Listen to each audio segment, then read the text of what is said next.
Olá, seja muito bem-vinda, seja muito bem-vindo a mais um programa Sons do Coração.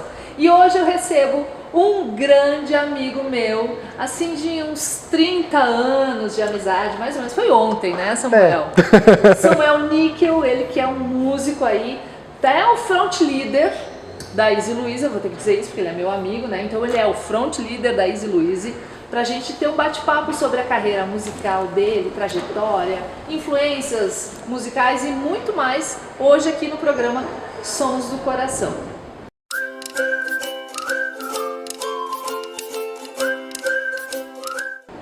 Bem-vindo, Samuel! Obrigado! Prazer tê-lo aqui! Prazer é meu! A gente vai começar esse bate-papo por onde? Vamos ver. Uma pergunta que eu acho que eu já sei. Quais são tuas influências musicais, assim, do começo, da adolescência? Essa tu já sabe. Essa eu já sei, né? Essa tu já sabe. Eu, enfim, como passei a adolescência, né, anos 80, então peguei... 80 e 90, né? Sim, o começo da adolescência, no fim dos anos 80. Isso, para situar, né, o pessoal. Para situar, né? A gente é muito velho, né? E anos 90, enfim, todos os anos 90, né? Minha grande influência, assim, eu peguei muito do rock gaúcho, né? Vamos dizer assim, o boom do rock gaúcho dos anos 80. Então, TNT Cascaveletes direto, né? Assim, foram minhas grandes influências musicais, tanto na hora de compor como, enfim, foi o que moldou o meu gosto musical, né? Eu comecei a gostar de escutar mais rock, começar a tocar as músicas assim, em função de TNT Cascaveletes, né? E aí foi, né? Aí eu fui descobrindo outras coisas também, né? Música eletrônica tinha um pouco nesse cenário, que eu me lembro que você gostava. Também. Isso foi um pouquinho depois, ali já nos anos 90, né? Eu cheguei numa fase assim que eu tava tocando e eu meio que enchi um pouco o saco. Eu comecei a descobrir outras coisas, né? De música eletrônica, enfim, na época lá tinha Depeche Mode, essas coisas, né?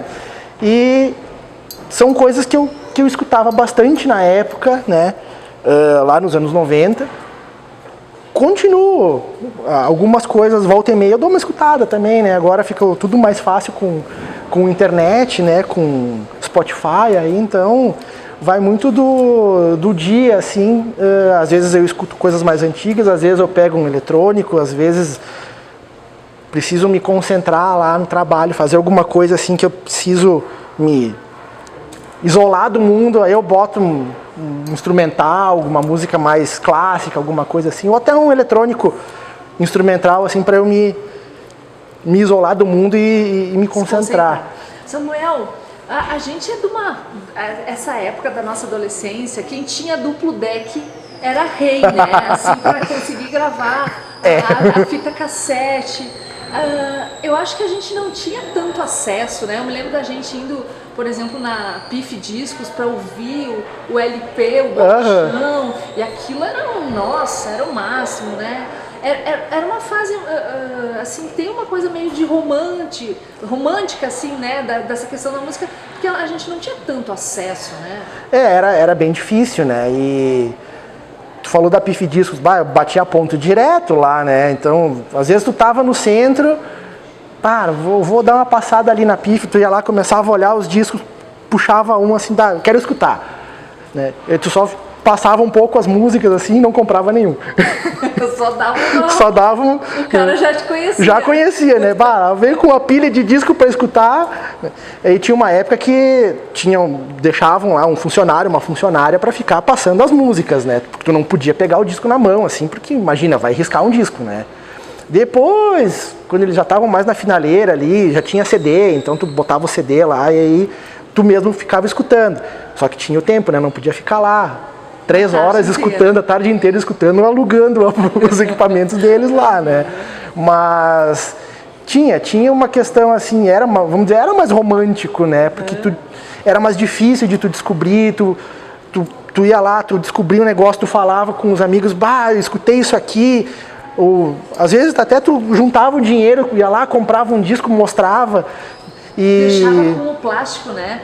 O bolachão lá, o LP, tu deixava ele com o plástico. Tudo bonitinho, com plástico, né? Cuidava assim, tinha aqueles que tinham encarte, então tu cuidava o encarte assim para não amassar, não dobrar. Né? Cuidava o máximo para não riscar os discos, né? Volta e meia dava um acidente. Volta e meia dava um acidente. Aí tu já ficava, me riscou bem naquela música.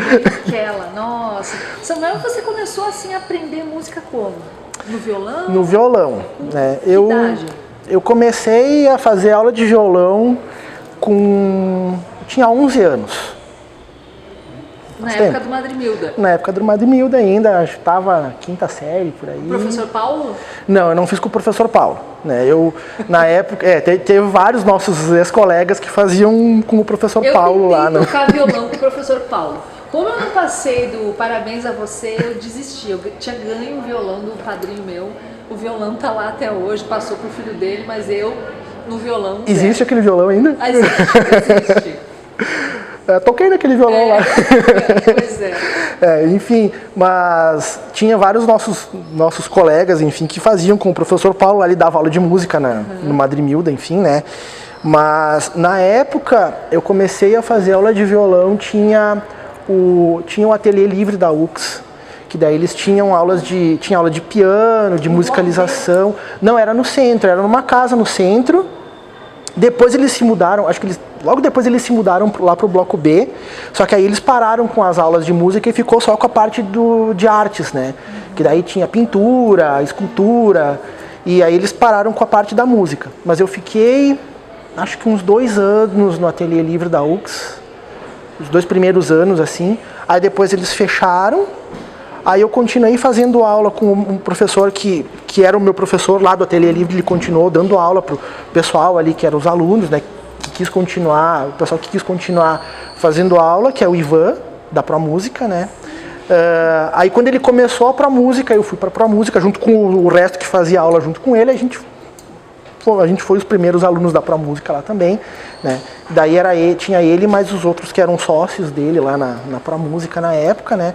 E a ProMúsica daí, quando eles abriram, acho que foi ali no Calçadão, se eu não me engano, onde agora tem a Lojas Americanas ali, né? Que era o prédio do cinema, do Cine Central, na parte de cima, tinha a ProMúsica ali.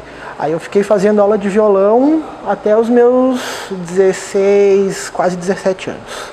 E o que você acha qual foi a influência da música na tua formação, enquanto pessoa, enquanto cidadão?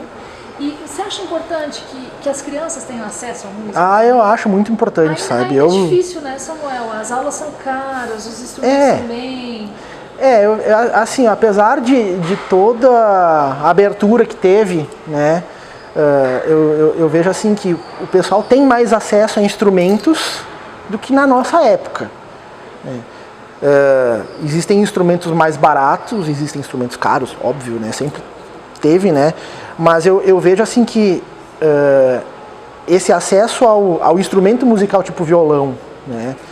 Tem violões muito baratos, claro que são violões assim para quem está começando, né? E aí, claro, conforme tu vai evoluindo no teu estudo, tu vai sentindo necessidade de ter um instrumento melhor, né? E aí nem sempre tu consegue, mas enfim, tu vai fazer força para sempre tentar pegar alguma coisa, um instrumento que vai te acompanhar, né? Mas eu acho muito importante, né? Os meus filhos, eu sempre, desde pequeno, eu sempre escutei muita música no carro, né? Sempre cantei com eles, assim, né? Eu tenho o meu que vai fazer 3 anos agora, né? Então, eu já vejo, assim, que agora que ele está se soltando mais, que ele está falando um pouco mais, então ele já canta as musiquinhas, assim, e às vezes ele está lá batendo, assim, eu já vejo que ele está batendo as coisas no ritmo, sabe? Então, já com quase 3 anos, eu já vejo que ele tem uma noção de ritmo, assim, que eu entendo que seja por eu sempre estar estimulando, sabe? E no meu mais velho, que já está com 15, né? Também, desde pequeno, eu escutei muita música com ele, e ele, claro, ele já tem o gosto musical dele, assim, né? Mas eu vejo que eu influenciei muito assim, eu acredito que tenha sido uma influência boa pelo que ele gosta. Né? Vejo assim que não está perdido. O que vocês ouvem juntos? Olha, vocês escutem, assim, ó, tu e o Davi, né? eu e o Davi. Agora sim, ele mora com a mãe dele, então a gente não tem mais aquela convivência diária, assim, né? Mas eu vejo assim, ele gosta bastante, volta e meia ele vem pra mim assim, né? Porque eu escutei David Bowie, porque tem esse disco, essa música, e às vezes ele me sai com umas assim que eu não conheço, né? Aí eu, mas eu não sei que música que é essa, né? Então tem que ir lá, dar uma olhada. Essa aqui é legal. Né? Pink Floyd também, ele descobriu o Pink Floyd esses tempos atrás, assim, então ele começou a escutar um atrás do outro. Tá indo bem. Tá indo bem, Davi, tá indo bem. E daí, Samuel, você teve várias bandas. Como é que é essa história, assim, de tentar a música, tentar viver de música, Como é que é isso na tua vida? Assim... Resgata pra gente essa história. Eu sempre gostei de música, sempre toquei, fazia aula, enfim. Mas eu comecei a tocar com banda, vamos dizer assim, foi um pouco mais tardio, assim, né? Que eu consegui achar uma turma que tivesse os gostos parecidos com os meus pra gente tocar as músicas que a gente gostava, né? Isso já foi lá nos anos 90. Né?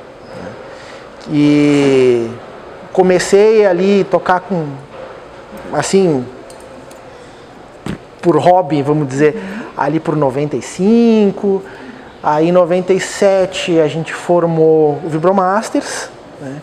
Que aí o Vibromasters durou, vamos dizer assim, a primeira edição do Vibromasters a gente durou até 99.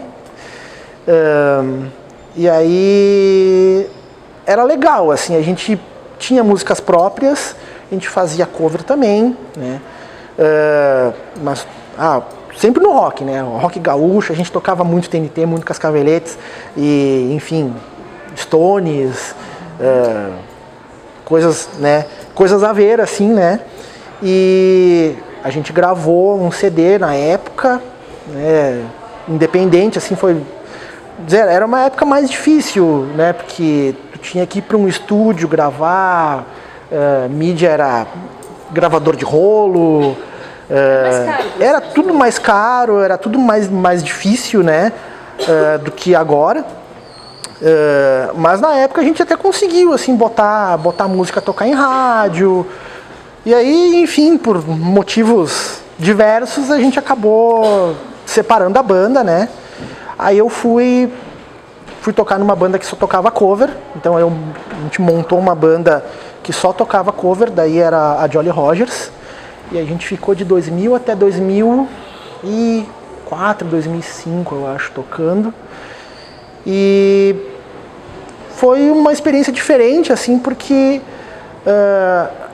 era uma época que era aquele boom das bandas cover, né? Todo mundo querendo tocar cover, aí era copiar Lucille, copiar Dublê, copiar, sabe? Enfim, várias dessas bandas que tocavam direto, que estavam nesse cenário né, da época. E a gente conseguiu tocar em vários lugares legais, assim, tocamos no Opinião, tocamos em várias cidades da Serra Gaúcha, enfim, tocamos na praia também, fizemos coisas, né? Que estava bem dentro daquele cenário. Né? E isso me abriu um pouco de eu tocar outras músicas que eu não tocava na banda que eu tinha antes. Né? Porque antes a gente era uma banda de rock. Quando toca cover, tu tem que abrir o leque. Tipo então, o que assim que você pensou, eu nunca pensei que eu ia tocar, que eu fosse tocar... então assim, no Vibromasters eu era o baixista, né, e também cantava, né. Na Jolly Rogers, aí eu já fui para ser o baixista, mas para ser o cantor da banda também, né. Na primeira fase da Jolly Rogers, além de mim, tinha duas meninas que cantavam também, e aí então tu começa assim, tem músicas que uma vai cantar, tem outras músicas que outra vai cantar, então isso me abriu para, assim, tocar Madonna, disco music, sabe? Eu como baixista curtia tocar, porque são músicas assim dançantes que o baixo leva muito a música, sabe? Então, pra mim era legal, eu curtia tocar, né? Mesmo não sendo do rock, né? A gente tocava rock também, mais pop rock, assim, mas tinha essas músicas mais dançantes que a gente fazia no set list, né? E funcionava, era coisa assim que a gente sabia que se a gente fosse tocar disco music, a gente podia fazer uma parte do show disco music que o pessoal ia dançar lá, ia ser a hora que todo mundo ia se soltar para dançar. No rock o pessoal lá ia junto, cantava as músicas, né? E nessa banda a gente só fazia música internacional, não tinha nada de nacional, né? Então tem esse detalhe também, né? Então a gente ainda tinha que garimpar um pouco, né? Por mais que a gente pegasse assim clássicos, né? Tinha que ser músicas, um repertório que todo mundo conhecesse, né? Coisa que estava tocando na rádio, então a gente tinha que ficar muito ligado, né? Tem essa banda aqui que estourou, tá com essa música estourada, então vamos botar no set porque é uma música que é bem conhecida, então vamos fazer. Tinha coisas que a gente não fazia, tinha coisas que dava para fazer, e em função de ser uma banda grande, né, a gente era em 8 em cima de um palco, né? Então trabalhava com 2 guitarras, com teclado, com percussão, aí tinha eu cantando, tinha 2 gurias cantando, aí tinha o guitarrista que fazia backing, então isso aí me ajudou também na parte de me ligar bastante nas vozes. Eu sempre me liguei muito assim, né? De querer entender assim, não, peraí, esse cara aqui tá cantando, mas tem a segunda voz. Então eu sempre tentava ficar escutando a segunda voz e tentando fazer a segunda voz. Não, peraí, mas tem uma outra voz aqui no meio. Pá, e essa terceira voz como é que faz? Né? E aí nisso eu comecei a me ligar e aí eu fazia todo o arranjo vocal da banda, era eu que tinha que passar para eles assim, ó, tu faz essa voz, e a gente fazia os ensaios de voz. Depois a gente reformou a banda, a gente diminuiu e a Jolly Rogers foi até 2005. Em 2004 a gente voltou com o Vibromasters. Aí a gente tocou de 2004 até 2007 com o Vibromasters. Aí voltamos com as músicas próprias, teve algumas outras músicas que a gente botou a mais, assim, teve composições novas, né? Tocamos bastante por aí também. E aí eu meio que dei um tempo, que foi na época que o meu primeiro filho nasceu, o Davi nasceu, né? E aí eu dei um tempo na música, porque daí eu queria curtir um pouco ele, né? E a banda também, eu tava ali só com o Vibromasters, a Jolly Rogers a gente tinha acabado, e aí o Vibromasters também estava passando por uma reformulação, e eu falei, olha, eu vou dar um tempo, não vou, né, não tenho cabeça para ficar agora indo atrás de testar um, testar outro, e enfim, aí eu dei um tempo. E eu fiquei um bom tempo parado, né? Tocava em casa, de vez em quando ia tocar com os amigos e tal. Até que em 2014 eu entrei na Easy Louise. Eu gosto do Samuel porque ele sabe tudo de datas. Mais ou menos. Uma assim histórica. Vamos para 2014, Samuel. Então daí 2014 Easy Louise, né? Em 2014 eu entrei na Easy Louise, a banda já existia, né? A Easy Louise começou em 2010. Eu acho que começou a fazer show mesmo em 2011. Tinha essa primeira formação da Easy Louise, né? E aí em 2014, no começo do ano, também deu uns BO na banda ali, enfim, o vocalista saiu, o guitarrista estava a fim de sair, eram 2 guitarras, aí um estava meio sai, não sai, aí o baterista também estava no sai, não sai, aí, enfim, passou o ano, no fim do ano, o Pietro, que é vamos dizer assim, o mentor da banda, né, que é o guitarrista da banda, ele entrou em contato comigo, a gente já tinha tido algumas conversas durante o ano, a gente estava fazendo um som assim meio que sem compromisso, a gente estava tocando, a nossa ideia era montar um trio e fazer composição, e aí ele falou assim, olha, não tá a fim de cantar na Easy Louise? Tamo aí, né? E a Easy Louise hoje ela tem, vocês fazem cover ou é só composições próprias? Agora a gente tá focando só na composição própria. E você é o compositor? Também, né? Na verdade o Pietro tem muito material Ele tem composição assim, ele é muito, como é que eu vou dizer assim, prolífico, né? Ele tem muita coisa. Volta e meia ele chega assim, olha, tem esse material, ele me mostra, tem essas letras, ó, tem esse riff, eu tenho essa música aqui, que eu parei aqui, me ajuda com essa letra. Então, às vezes ele já chega com a coisa meio pronta, às vezes ele chega com um pedaço e aí, ó, me ajuda a trabalhar. E a gente vai trabalhando junto. Eu sempre tenho uma dúvida, Samuel. O que vem primeiro, a letra ou a música? Eu acho que isso depende muito de cada pessoa, sabe?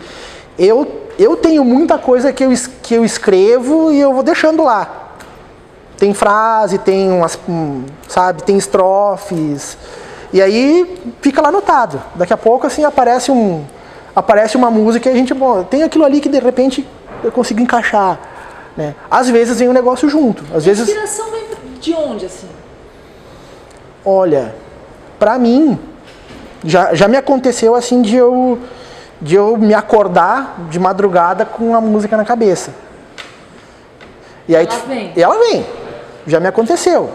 Né? E eu sei que quem compõe já aconteceu, já passou por isso também, né? De ter que, não, eu vou ter que levantar da cama, eu vou ter que escrever, porque senão eu vou me esquecer. Eu vou ter que tocar isso aqui agora, porque senão de manhã cedo eu vou me esquecer disso aí.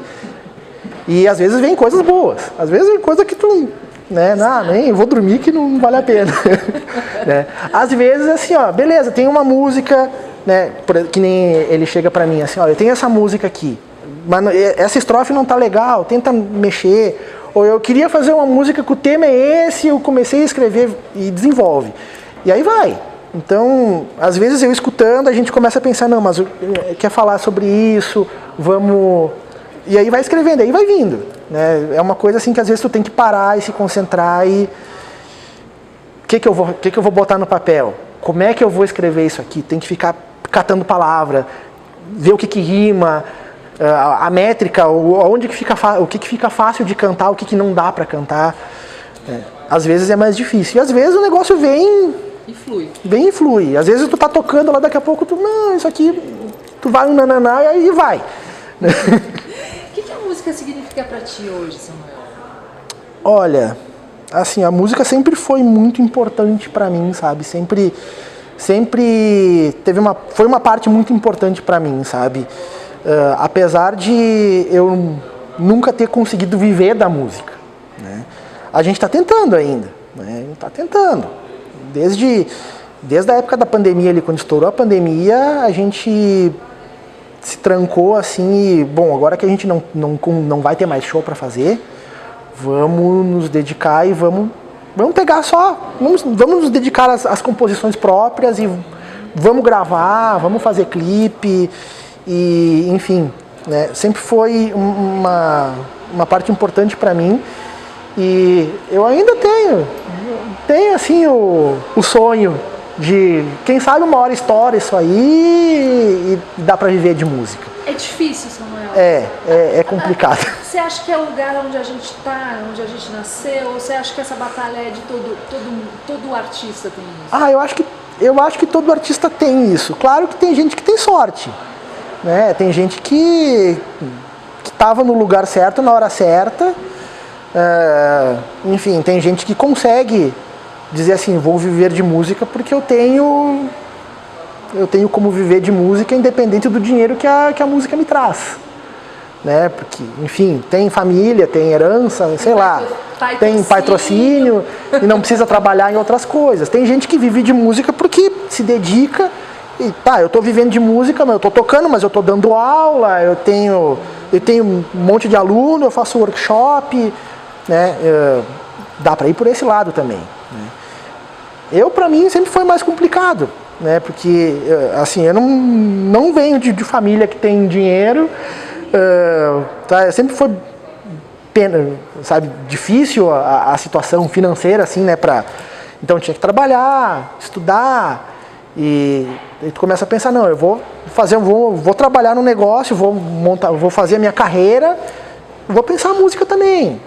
Daqui a pouco a música te dá uns trocos. Aí o cenário muda. Aí vem pandemia. Aí tu tá querendo fazer rock e o pessoal tá escutando sertanejo. sabe? E, sabe, pra mim, assim, eu não me vejo tocando sertanejo, cantando sertanejo, né? Sabe, pra viver de música nisso aí. Então, a gente tá tentando. A gente grava nossas músicas, a gente tem o nosso planejamento, a gente está fazendo lançamentos de música nova cada 60 dias, mais ou menos assim. Por aí a gente lança uma música nova, a gente grava um clipe novo, ou um lyric vídeo, ou alguma coisa assim. Né? Não dá para só lançar a música sem vídeo agora, né? É tudo muito... Trabalha com as redes sociais, a banda. Tem que estar tudo junto agora, né? Não dá pra pensar só, eu vou gravar uma música no estúdio e vou botar na rádio. Não, tu tem que ter vídeo, tu tem que ter rede social, tu tem que ter tudo. Tudo, né? Tudo. Samuel, aqui no programa, quem vem aqui tem que me contar um pouco sobre espiritualidade. Tu acredita, tu trabalha nisso? Como é que é teu contato, assim, com a tua espiritualidade? Olha, eu tenho as minhas crenças, assim, bom, me criei na católica, estudei a vida inteira em colégio de freira, né, estudou junto, enfim, né, em colégio de freira, mas assim, eu sempre tive curiosidade e depois comecei a estudar, a ler e frequentar centro espírita, sabe, então eu vou bastante na linha do espiritismo, sabe, eu frequento, cheguei a trabalhar um tempo atrás em centro espírita também. Agora não estou conseguindo mais conciliar as coisas, né? Mas eu tenho essas minhas crenças, assim, eu creio, né? Eu sei que creio em Deus, em Jesus, enfim, né? Mas não sigo muitas coisas ao pé da letra. Eu tenho um pouco as minhas crenças que são um pouquinho, às vezes um pouquinho diferente do que pregam. Mas eu vou bastante assim pelo lado espiritual das coisas, da energia das coisas, sabe? E você acha que a música também tem a ver com espiritualidade? Olha, o que eu vou te dizer? Eu acho que sim, eu acho que tem muito a ver com a energia, sabe? Pra mim, pelo menos, né? Eu sei que tem músicas que eu escuto que me dá uma vibe boa. Sabe, tem músicas que às vezes tu tá triste, ela te bota pra cima. Tem músicas que tu escuta às vezes que ela te bota pra baixo. Então eu acho que tem muito disso, sabe? Pra mim, pelo menos, tem. Muito bom. Quero saber a tua dica de livro aí. Bom, eu quis... Vamos mostrar aqui pra essa câmera? Tá, eu quis sair um pouquinho do que poderia ser, assim, clichê na área da música, né? Biografia de músicos, ou coisa assim. Eu tenho várias em casa, eu já li várias, né?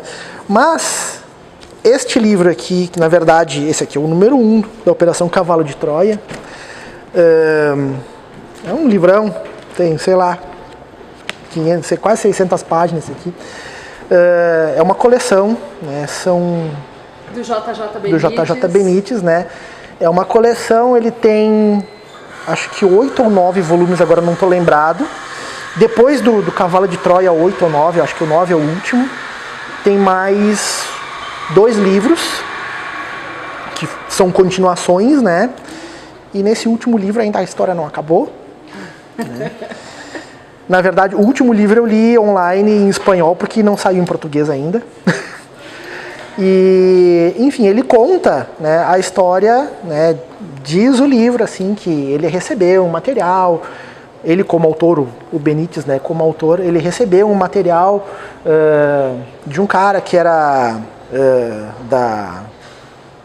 ele era do exército, enfim, ele é americano, enfim, né, era um major, e que teve um programa lá nos anos 70, que eles construíram uma máquina do tempo, e aí eles voltaram, né, para Jerusalém na época da Paixão de Cristo, né? Então eles pegaram um período de tempo que eles tinham o registro, né, que eles sabiam o que ia acontecer, aonde que ia acontecer, e eles voltaram para aquele tempo para, tipo, documentar. Eles não podiam interferir em nada, né? Então eles tinham que documentar e acompanhar, ver o que tinha acontecido. E aí desenvolve, né? Então esse primeiro livro ele acaba logo depois ali da morte de Jesus, da crucificação, e depois ele vai continuando. Então eles vão para frente e para trás no tempo, né? Então ele acompanha toda aquela parte da ressurreição de Jesus. Aí depois ele volta um pouco no tempo de novo, né? Aí ele acompanha uma parte lá quando Jesus resolveu que ele ia sair para a vida pública, mostra toda a parte do batismo de Jesus, enfim, São João Batista.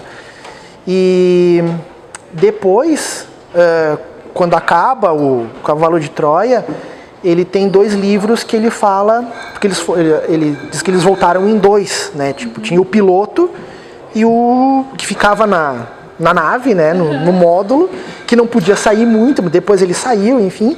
E tinha os diários do Major, que foram os 8 livros, o 9 do Cavalo de Troia. Os outros livros é do piloto. Então ele conta coisas que aconteceram com o piloto e pontos de vista da história que o piloto acompanhou.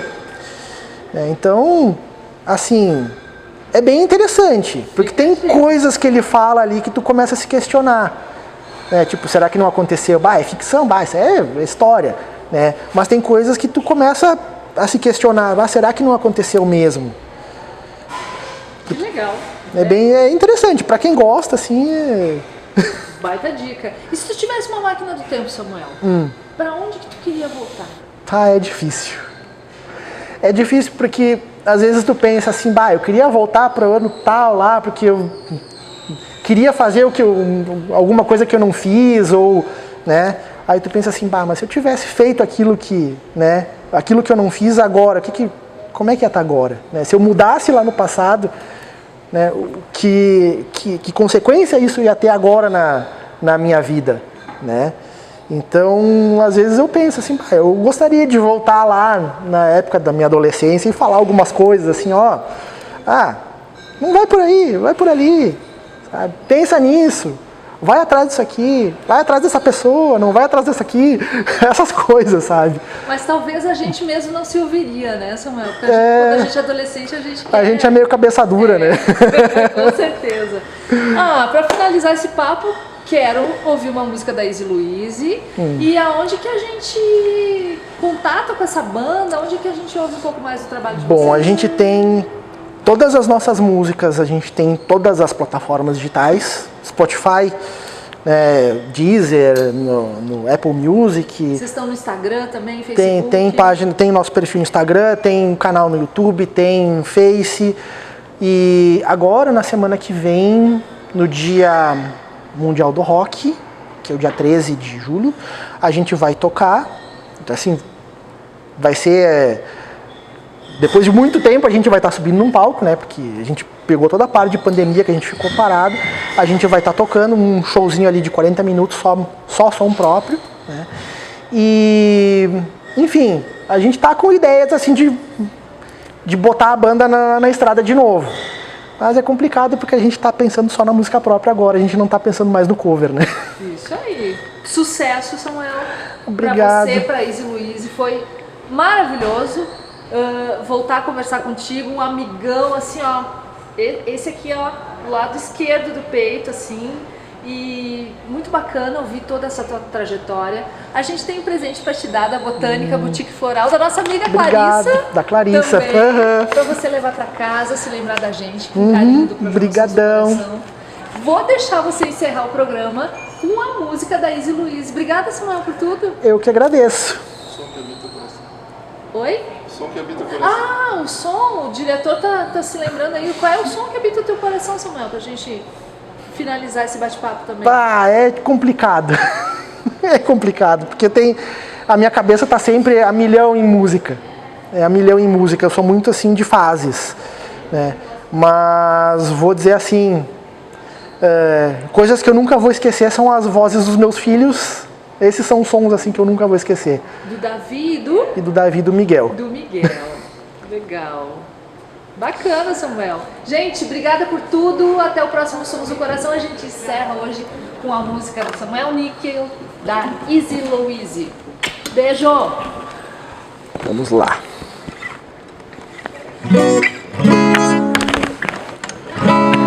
tocar o nosso último lançamento, que é uma palhinha, assim, o nome da música é Sem Você.